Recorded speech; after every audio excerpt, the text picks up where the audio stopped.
خلق الإنسان علمه البيان.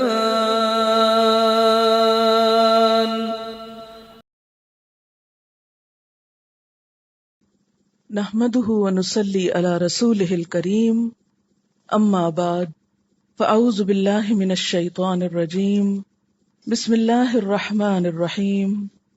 رب اشرح لي صدری ويسر لي امری واحلل عقدۃ من لسانی یفقهوا قولی.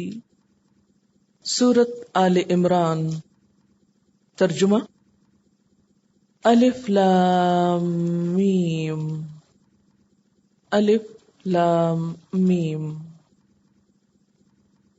اللہ، اللہ تعالی، لا الہ، نہیں کوئی الہ، الا ہوا، مگر وہی، الحی، زندہ ہے، القیوم، قائم رکھنے والا ہے.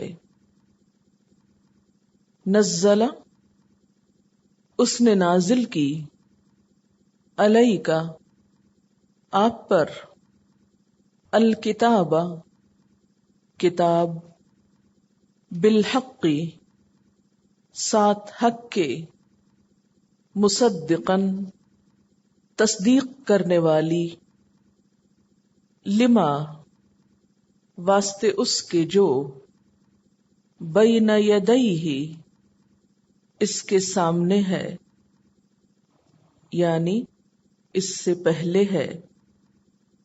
وَأَنزَلَ، اور اس نے نازل کی، التوراۃ، تورات، والانجیل، اور انجیل، من قبل، اس سے پہلے، ہدن، ہدایت، للناس، لوگوں کے لیے.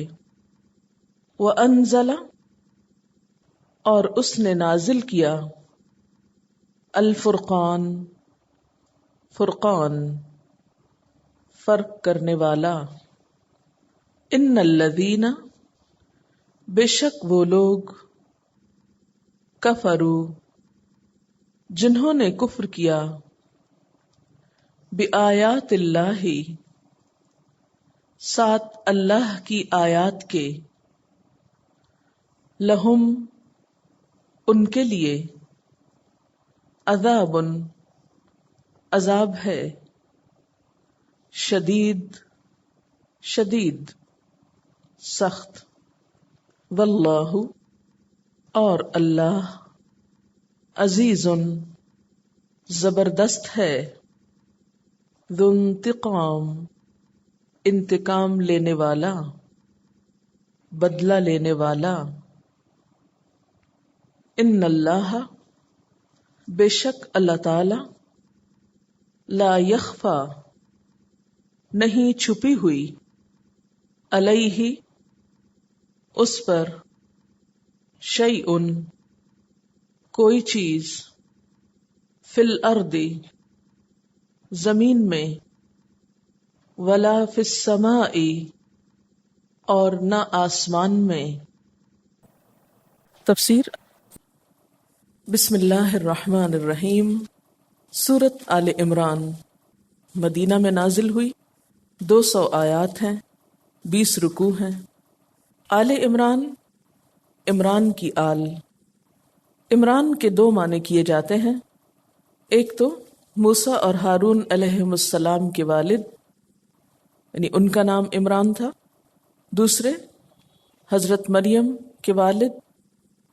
تو اس مناسبت سے اسے سورۃ آل عمران کہا جاتا ہے، اور اس میں ترجیح دوسرے معنی کو ہی دی جاتی ہے. اس سورت کے کچھ اور نام بھی ہیں، مثلاً الزہراء، الکنز، الاستغناء وغیرہ. نبی صلی اللہ علیہ وسلم نے سورۃ البقرہ اور آل عمران کو الزہراوین کہا، یعنی 2 جگمگانے والی صورتیں. سورۃ آل عمران، جیسا کہ میں نے عرض کیا، یہ مدنی ہے، اس کی تمام آیات مختلف اوقات میں ہجرت کے بعد اتری ہیں۔ جیسا کہ آپ جانتے ہیں کہ سورۃ الفاتحہ میں ہم نے ایک دعا مانگی تھی، اہدنا الصراط المستقیم، ہمیں سیدھا راستہ دکھا، صراط الذین انعمت علیہم، ان لوگوں کا راستہ جن پر تو نے انعام فرمایا، غیر المغضوب علیہم، ان کا نہیں جن پر تیرا غضب نازل ہوا، ولا الضالین، اور نہ بھٹکے ہوئے لوگوں کا راستہ۔ اللہ تعالیٰ نے یہ دعا قبول فرمائی اور اس کے بدلے میں یہ صورتیں عطا فرمائیں۔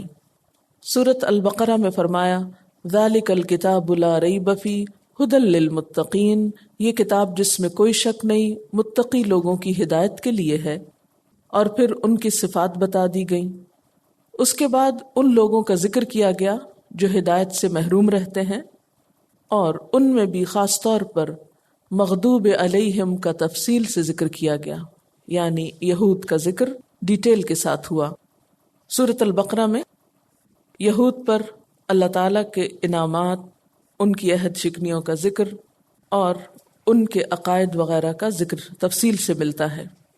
اس کے برعکس سورۃ آل عمران میں، جیسا کہ نام سے ہی ظاہر ہے کہ اس سے مراد حضرت مریم کے والد ہیں، اور پھر حضرت مریم اور ان کی اولاد یعنی حضرت عیسیٰ علیہ السلام کے بارے میں تفصیلاً ذکر ہے، ان کی پیدائش وغیرہ کا اور ان کے اوپر اٹھائے جانے کا۔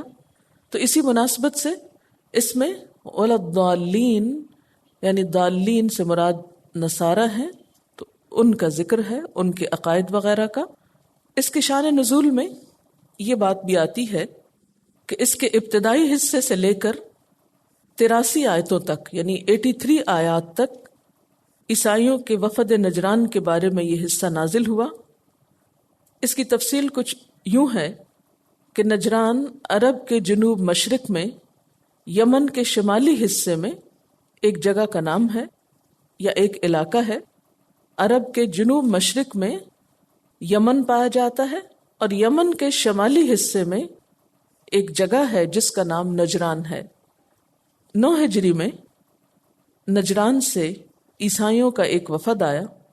صحابہ کرام کہتے ہیں کہ ان جیسا باشوکت وفد کوئی نہ آیا تھا، یعنی بہت شان و شوکت والے تھے اور بہت زبردست پرسنالٹیز کے مالک۔ ان کی نماز کا وقت آیا تو آپ صلی اللہ علیہ وسلم کی اجازت سے انہوں نے مشرق کی طرف منہ کر کے مسجد نبوی میں اپنے ہی طریقے پر عبادت کی۔ پھر جب یہ آپ صلی اللہ علیہ وسلم سے بات کر چکے تو آپ نے فرمایا تم مسلمان ہو جاؤ۔ انہوں نے کہا کہ ہم تو پہلے ہی ماننے والے ہیں۔ فرمایا نہیں، تم کو چاہیے کہ اسلام قبول کر لو۔ کہنے لگے کہ ہم تو آپ سے پہلے مسلمان ہیں۔ فرمایا تمہارا یہ اسلام قبول نہیں، اس لیے کہ تم اللہ کی اولاد مانتے ہو، یعنی حضرت عیسیٰ علیہ السلام کو خدا کا بیٹا کہتے ہو، تو یہ چھوڑ دو۔ صلیب کی پوجا کرتے ہو، خنزیر کھاتے ہو۔ پھر انہیں دعوت مباہلہ بھی دی گئی جس کا آگے تفصیل سے ذکر آئے گا۔ تو بہرحال اس پس منظر کو سامنے رکھتے ہوئے ان آیات کو پڑھیے کہ یہاں پر بنیادی طور پر عیسائیوں کے نظریات باطلہ کی تردید ہے اور اللہ تعالیٰ کی توحید کا بیان ہے۔ الف لام میم، الف لام میم۔ سورۃ البقرہ کی طرح آل عمران کا آغاز بھی حروف مقطعات سے ہو رہا ہے، الف لام میم ہی سے ہو رہا ہے۔ اللہ، اللہ تعالی، لا الہ، نہیں کوئی الہ، الا ہوا، مگر وہ خود ہی۔ چونکہ عیسائی 3 خداؤں کو مانتے تھے تو یہاں بتا دیا گیا کہ نہیں، وہ تو ایک ہی ہے۔ الہ یا معبود صرف ایک ہے۔ الہ کا روٹ الف لام ہے جس کا لفظی معنی ہوتا ہے حیران کرنا، درماندہ کرنا، متحیر کرنا۔ گویا ایسی ہستی، ایسی ذات جس کے ایسے ایسے کام ہیں کہ انسان کو حیران کر دیتے ہیں، جتنا جتنا انسان اس کی تخلیق میں غور و فکر کرتا ہے اتنی ہی اس کی حیرانی بڑھتی چلی جاتی ہے، اور اسی طرح خود اس کی اپنی ذات میں غور و فکر کرنا انسان کو بس حیران ہی کر دیتا ہے، درماندہ کر دیتا ہے، تھکا دیتا ہے، اور وہ اس کے ادراک میں آ نہیں سکتا، جیسا کہ قرآن پاک میں آتا ہے لا تدرکہ الابصار، نگاہیں اس کو پا نہیں سکتی۔ تو اللہ تعالی لا الہ، نہیں کوئی الہ، نہیں کوئی معبود، اور اللہ دراصل کیا ہے؟ الالہ، خاص الہ، الا ہوا، مگر وہی ہے۔ یہ وہ جملہ ہے لا الہ الا ہو یا لا الہ الا اللہ جس کو بولا جاتا ہے، یہ وہ پیغام ہے جس کا میسج دنیا میں آنے والے ہر نبی نے دیا۔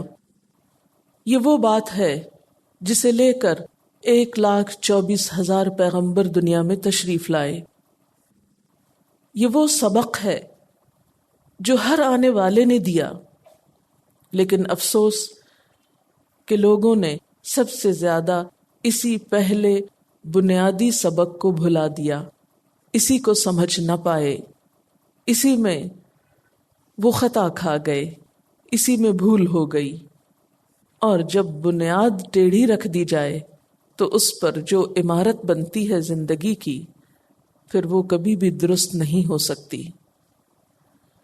اس لیے بطور خاص تو وفد نجران کو بتایا جا رہا ہے، لیکن بطور عام پوری دنیا کے لوگوں کے لیے یہ پیغام ہے کہ اللہ لا الہ الا ہو، اللہ تعالی، اس کے سوا کوئی الہ نہیں۔ الحی القیوم، وہ زندہ ہے، قائم ہے، زندہ رکھنے والا ہے، قائم رکھنے والا ہے۔ یہ صفت اس کے سوا کسی اور میں نہیں۔ اللہ تعالیٰ کا حقیقی تعارف وہ خود ہی کروا سکتا ہے۔ اس نے اپنے بارے میں ہمیں یہ بتایا کہ وہ ہمیشہ سے زندہ ہے، ہمیشہ زندہ رہے گا۔ تو اے گروہ نصارہ، تم جس کو خدا مانتے ہو، یعنی حضرت عیسیٰ علیہ السلام، وہ ہمیشہ سے نہ تھے، وہ ماں کے شکم میں بنے اور ایک انسان کے طریقے پر دنیا میں وجود میں آئے،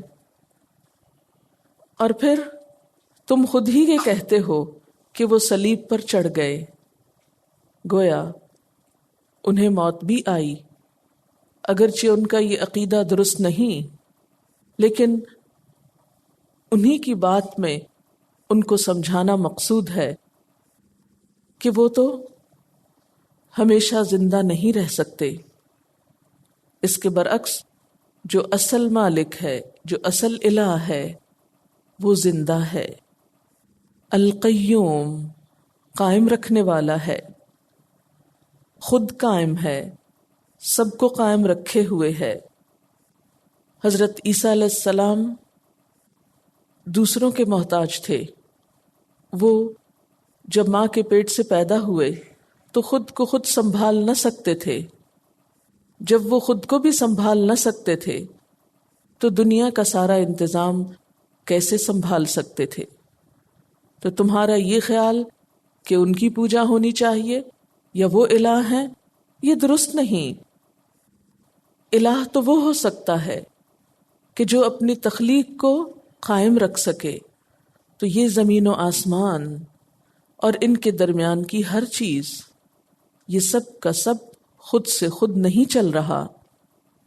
ان سب چیزوں کو چلانے والا، مینٹین کرنے والا، سنبھالنے والا، ان کا انتظام کرنے والا اور ان کو قائم رکھنے والا دراصل اللہ ہی ہے۔ اسی طرح مسیحیت میں ایک عقیدہ ہے کہ جس طرح بیٹا بغیر باپ کے تنہا خدا نہیں، اسی طرح باپ بغیر بیٹے کے تنہا خدا نہیں۔ ان کے ہاں یہ خیال پایا جاتا ہے۔ Encyclopedia of religions and ethics میں عیسائیوں کا یہ عقیدہ بتایا گیا کہ خدا کو بیٹے کی ضرورت ہے اور بیٹے کو خدا کی ضرورت ہے، یعنی اس کا آسان لفظوں میں مطلب، تو بتایا کہ نہیں، الہ کو تو کسی کی ضرورت نہیں. اصل معبود تو وہ ہے جو نہ صرف یہ کہ خود بے نیاز ہے بلکہ وہ تمام چیزوں کو قائم بھی رکھے ہوئے ہے. احادیث میں آتا ہے کہ ان 3 آیات میں اللہ تعالیٰ کا اسم اعظم ہے جس کے ذریعے سے دعا کی جائے تو وہ رد نہیں ہوتی. ایک یہی آل عمران کی آیت، دوسرے آیت الکرسی، اور تیسرے سورۃ طٰہٰ میں وَعَنَتِ الْوُجُوهُ لِلْحَيِّ الْقَيُّومِ، اور آیت الکرسی میں کیا ہے؟ اللہ لا الہ الا هو الحی القیوم. تو گویا اسم اعظم پھر کیا ہوا؟ حی قیوم. یعنی اللہ تعالیٰ کو ان ناموں سے پکار کر جب دعا کی جائے تو دعا قبول ہوتی ہے. کیسے؟ جسے عام طور پر ہم پڑھتے ہیں یا حی یا قیوم برحمتک استغیث، اے زندہ رہنے والے خدا، اے قائم رہنے والے، قائم رکھنے والے خدا، میں تیری رحمت کی فریاد کرتی ہوں. اور اگر سب کی طرف سے پڑھنا ہو تو نستغیث پڑھا جاتا ہے، نون ہم کے لیے. نزل علیک الکتاب، اس نے نازل کی آپ پر کتاب، اس نے محمد صلی اللہ علیہ وسلم کو رسول بنا کر بھیجا، کتاب سے نوازا. کیسی ہے یہ کتاب؟ مصدقاً، تصدیق کرنے والی ہے. کس چیز کی؟ لما بین یدیہ، اس چیز کی جو اس سے پہلے آ چکی ہے. کیا مراد ہے اس سے؟ کہ اللہ تعالیٰ نے جو کتاب محمد صلی اللہ علیہ وسلم پر اتاری، یعنی قرآن پاک، وہ حق کے ساتھ اتارا، وہ سچائی لے کر آیا، اور اس کتاب میں پہلی کتابوں کی بھی تصدیق ہے جو خود اس کتاب کی سچائی پر دلیل ہے. مصدقا لما بین یدیہ، قرآن نے پچھلی کتابوں کی تردید نہیں کی، ان کی تصدیق کی ہے، ان کو سچا کہا ہے. وَأَنزَلَ التَّوْرَاةَ وَالْإِنْجِيلَ، اور اسی نے تورات اور انجیل نازل کی. یہاں پر آپ فرق دیکھیے، اوپر جو گزرا ہے لفظ الکتاب، اس سے مراد قرآن ہے. قرآن کے لیے لفظ نزل آیا ہے، جبکہ تورات کے لیے لفظ انزل آیا ہے. دونوں کا روٹ ایک ہی ہے، نون زے لام، لیکن لفظ فرق ہے. نزلہ کا مطلب ہوتا ہے آہستہ آہستہ، تھوڑا تھوڑا کر کے اتارنا، اور انزلہ ایک ہی دفعہ اتار دینا. تو اس سے پتہ چلتا ہے کہ پچھلی کتابوں کے مقابلے میں قرآن پاک کی نزول کا طریقہ بھی مختلف ہوا.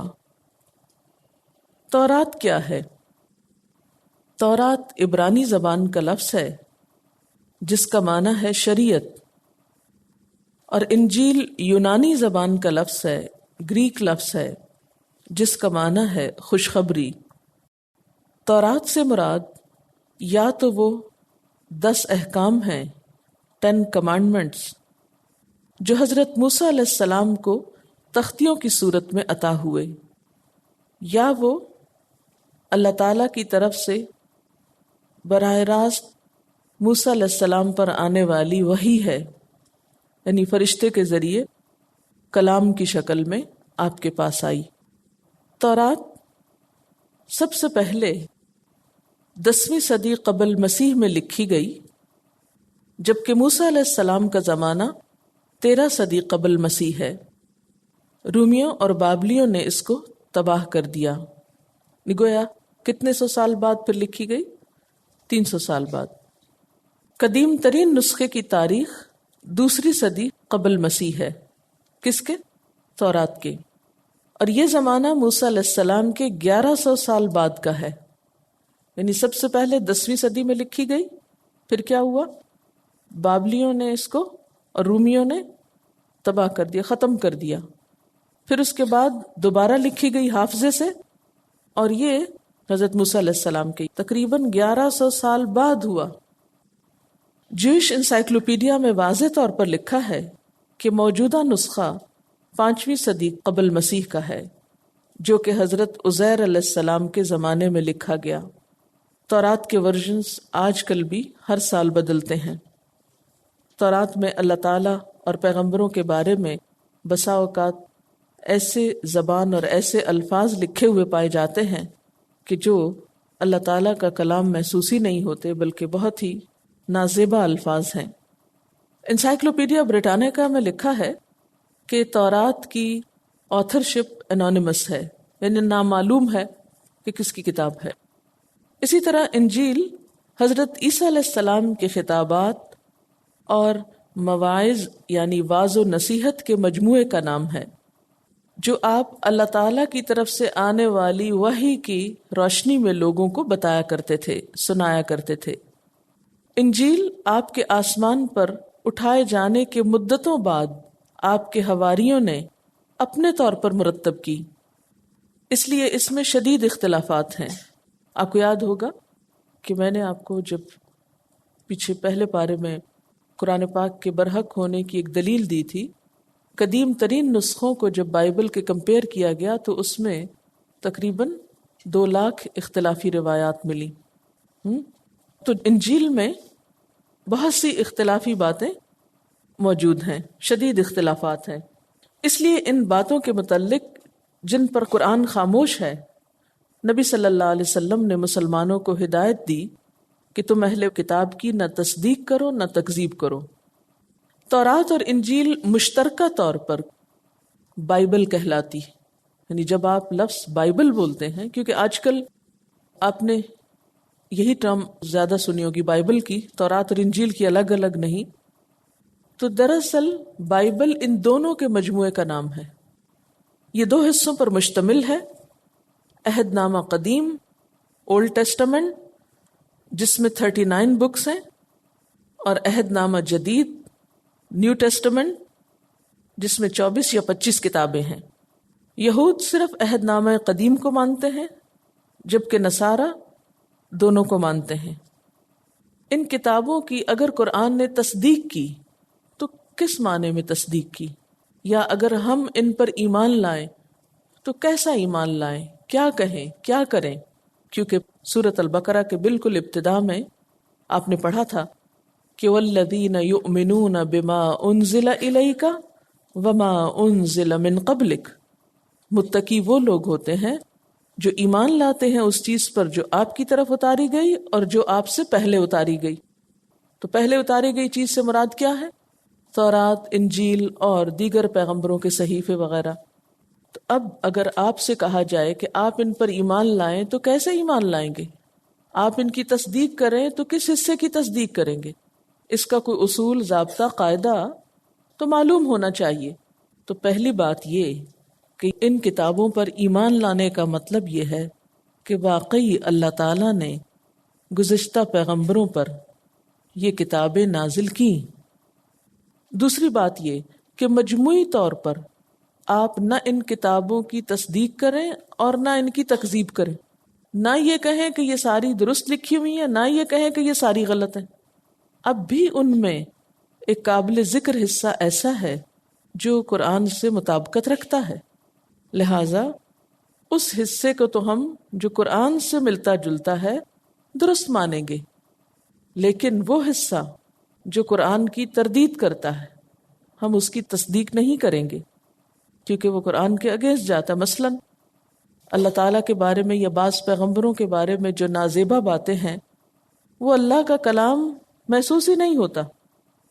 تو الہامی کتابوں پر ایمان لانے کا مطلب یہی ہے کہ اس میں جو باتیں قرآن پاک کے مطابق ہیں ان کو لے لیا جائے۔ نبی صلی اللہ علیہ وسلم نے یہ بھی فرمایا، حدثوا عن بنی اسرائیل ولا حرج، بنی اسرائیل سے روایت کرو اور کوئی حرج نہیں۔ تو کیا روایت کرو؟ جو قرآن کے مطابق ہے۔ یہ بعض اوقات تاریخی روایات میں مدد ملتی ہے اگر وہاں سے کچھ چیزیں کوٹ کر لی جائیں، لیکن ہدایت کے لیے بس یہی کتاب اب کافی ہے جس کا نام قرآن ہے۔ کیوں؟ اس لیے کہ قرآن کا نام یہاں قرآن نہیں لکھا گیا، فرقان لکھا گیا. تو تورات اور انجیل کے مقابلے میں قرآن کا لفظ کیوں نہیں آیا بلکہ فرقان آیا؟ جو اس بات کی دلیل ہے کہ یہ کتاب فرق کرنے والی ہے حق اور باطل کے درمیان. اب سب لوگوں کو اس کی طرف رجوع کرنا پڑے گا کیونکہ تورات اور انجیل میں تبدیلیاں ہو گئیں. ان میں بہت کچھ انسانوں نے اپنی طرف سے شامل کر دیا. پھر جیسا کہ آپ کو میں نے بتایا کہ وہ اپنے پیغمبروں کی وفات کے کئی سو سال بعد لکھی گئیں. پھر ایسا وقت بھی آیا کہ وہ دنیا سے مکمل طور پر ناپید ہو گئیں. پھر انہیں کئی سو سال بعد حافظے سے لکھا گیا. تو اس لیے ان کتابوں کی بجائے اب اس کتاب سے ہدایت لی جائے گی. فرمایا من قبل، اس سے پہلے. کس سے پہلے؟ قرآن سے پہلے. کیا تھا؟ تورات اور انجیل تھیں. کیوں آئی تھیں؟ ہدی للناس، انسانوں کی ہدایت کے لیے. پہلے ان کتابوں سے ہدایت لی جاتی تھی، لیکن چونکہ یہ کتابیں سلامت نہ رہیں اس لیے ان کو ہم اللہ کی طرف سے تو کہیں گے، مگر اب ہدایت کے لیے کس کی طرف رجوع کرنا ہے؟ قرآن کی طرف. وَأَنزَلَ الْفُرْقَانَ، اور اس نے فرقان نازل کیا تاکہ اب لوگوں کو بتا دے کہ سچ کیا ہے اور جھوٹ کیا ہے، درست کیا ہے اور غلط کیا ہے، حق کیا ہے اور ناحق کیا ہے. گویا تورات اور انجیل کا دور ختم ہو چکا. اب ہدایت کے لیے فرقان کی طرف توجہ کرنا ہوگی. ان الذین کفروا، بلا شبہ وہ لوگ جنہوں نے کفر کیا، بآیات اللہ، اللہ کی آیات کا، لہم، ان کے لیے، عذاب شدید، سخت عذاب ہے. یعنی جو لوگ اس قرآن کو نہیں مانیں گے ان کے لیے وعید ہے، ان کو وارن کیا جا رہا ہے کہ انہیں سخت عذاب کا سامنا ہوگا. اور وہ لوگ یاد رکھیں واللہ عزیز، اور اللہ بہت زبردست ہے، ذو انتقام، انتقام لینے والا ہے. انتقام کا روٹ نون قاف میم ہے. نقمہ، غلبہ پانا، سزا دینا. تو اللہ تعالی بہت زبردست ہے، غلبے والا ہے، سزا دینے کی پوری قوت رکھتا ہے. گویا سب کے لیے ایک پیغام نصیحت ہے کہ اس سچی کتاب کے آنے کے بعد اس کو ماننے میں دیر نہ لگاؤ، ورنہ اللہ کی طرف سے پکڑ ہوگی. ان اللہ، بے شک اللہ تعالی، لا یخفا، نہیں چھپی ہوئی، علیہ، اس پر، شیئن، کوئی چیز، فی الارض، زمین میں، ولا فی السماء، اور نہ آسمان میں. اللہ تعالیٰ پر زمین و آسمان کی کوئی چیز بھی پوشیدہ نہیں. ذرا سوچیں، کوئی چیز. کتنی چیزیں ہیں زمین و آسمان میں؟ ان گنت. اب ذرا تصور کریں، آپ کتنی کو جانتے ہیں؟ ہم تو صرف وہی جانتے ہیں جو ہمارے سامنے ہوتا ہے یا جسے ہم دیکھ چکے. ہم تو یہ نہیں جانتے کہ ہمارے 2 قدموں کے نیچے کیا ہے. جس زمین پہ ہم کھڑے ہوتے ہیں ہمیں نہیں پتا کہ اس کی مٹی کی تہہ میں کیا کچھ چھپا ہوا. بلائنڈ ہیں اس سب چیزوں کے بارے میں.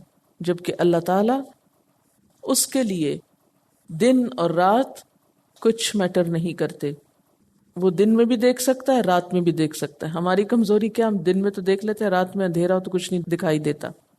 آج رات ذرا مکمل اندھیرا کر کے دیکھیں، کچھ بھی پتہ نہیں چلے گا. وہی چیزیں جو دن میں آپ کے سامنے ہوتی ہیں وہ بھی نہیں دکھائی دیں گی.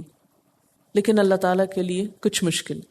ہم وہ تو دیکھ سکتے ہیں جو ہمارے سامنے، ہم وہ نہیں دیکھ سکتے جو ہمارے پیچھے. میں آپ کے پیچھے تو دیکھ سکتی ہوں، آپ میرے پیچھے دیکھ سکتے ہیں، لیکن میں اپنے پیچھے اور آپ اپنے پیچھے نہیں دیکھ سکتے. اللہ تعالیٰ کی ذات عالم الغیب والشہادہ، سب برابر ہے. غیب بھی برابر ہے، حاضر بھی برابر ہے، سامنے کا بھی برابر ہے، پیچھے کا بھی، سب کچھ دیکھ سکتا ہے. تو اس کا مقصود کیا تھا؟ اس بات کے لانے کا یہاں کیا مطلب ہے؟ یہ بات کیوں کہی گئی؟ اس لیے کہ ہدایت وہی دے سکتا ہے نا، لوگوں کی صحیح اور سچی رہنمائی وہی کر سکتا ہے جو سب کچھ جانتا ہو، جو انسانوں کے ماضی، حال، مستقبل، ان کے دل کے خیالات، ان کی ظاہر باطن، ہر چیز سے پوری طرح واقف ہو، ان کی ضروریات کو سمجھتا ہو، ان کی نفسیات کو سمجھتا ہو، ان کے معاملات کو سمجھتا ہو، ان کے فائدے و نقصان کو سمجھتا ہو، ان کے انجام کو جانتا ہو، وہی دراصل ہدایت دینے کے لائق ہے۔ اس لیے جو کتاب اس نے بھیجی ہے اسی کو ماننے میں اور اس کی ہدایت کو حاصل کرنے میں ہی تمہارا فائدہ ہے۔ اور پھر انسانوں کو صحیح ہدایت وہی دے سکتا ہے، انسانوں کی صحیح رہنمائی وہی کر سکتا ہے جو انسانوں کے علاوہ بھی باقی ساری کائنات سے واقف ہو، کیونکہ انسان کا ایک ریلیشن شپ ہے باقی کائنات کے ساتھ۔ ہمارا حال کیا ہے کہ ہم صرف مادی چیزوں کو دیکھ سکتے ہیں، ان چیزوں کو جو غیر مادی ہیں لیکن وجود رکھتی ہیں دیکھ ہی نہیں سکتے۔ مثلا ہوا چل بھی رہی ہے تو ہم نہیں دیکھ سکتے، ہاں محسوس کر سکتے ہیں۔